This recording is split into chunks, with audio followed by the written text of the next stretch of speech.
All right, so I'm right here in town in Netherlands. Just got a call from a neighbor who's a general contractor. He's up here just up the block from my shop. So he needed a little emergency service and repair from the dumpster truck who tore up his rut in the road right here.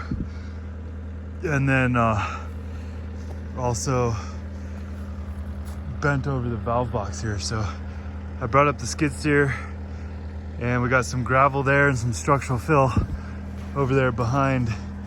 And I'm trying to do a quick fix for him here and just add in fill into this rut so that they can hopefully be happy. But we got some major saturated material here. We're not gonna get any compaction, but we can fill it in and let it dry out, hope for the best.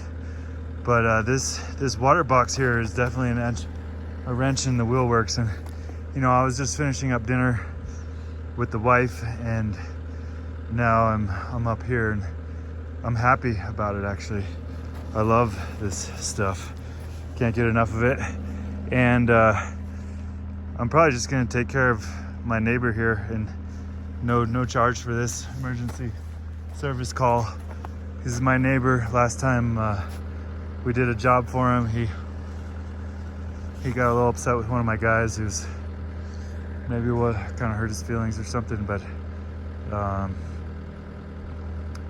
so yeah, I want to just try to help him out, do what I can to get some good karma, some good juju. It's a neighbor and this is what we got to do in these times. And you know, maybe he'll give me a referral, give me another job, and you never know. It just feels like the right thing to do for me right now. Just feeling generous, so that's what we're doing. So I got that straightened out now. I need to pull the lid and see if it's still if it didn't damage the water buffalo box underneath it. The water shutoff box basically looks like this, and this is a screw tab, the screw cap that you unscrew and then you stick a key down into this pipe, and that's connected to the shutoff.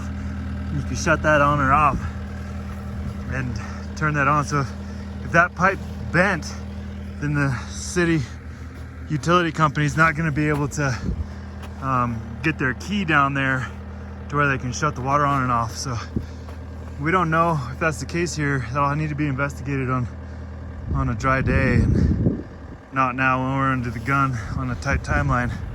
So we're gonna do what we can here for them. I'm just gonna bury this and fill this in and call it good. Call it a day. What we're gonna do, we got some 1.5 inch crushed rock right here. We're gonna take that first and we're gonna put that down first and track it in a little bit maybe, or just dump it in loose and keep going, because this is just this is not the time to be doing this job. That mud there is all saturated. We're not gonna get compaction anyway. And then we got some structural fill there that I'm gonna cap it with. We're gonna hope for the best and hopefully that'll hold up. All right, well that's that. We're done. Got this filled in here and gave it a little touch up with the rake.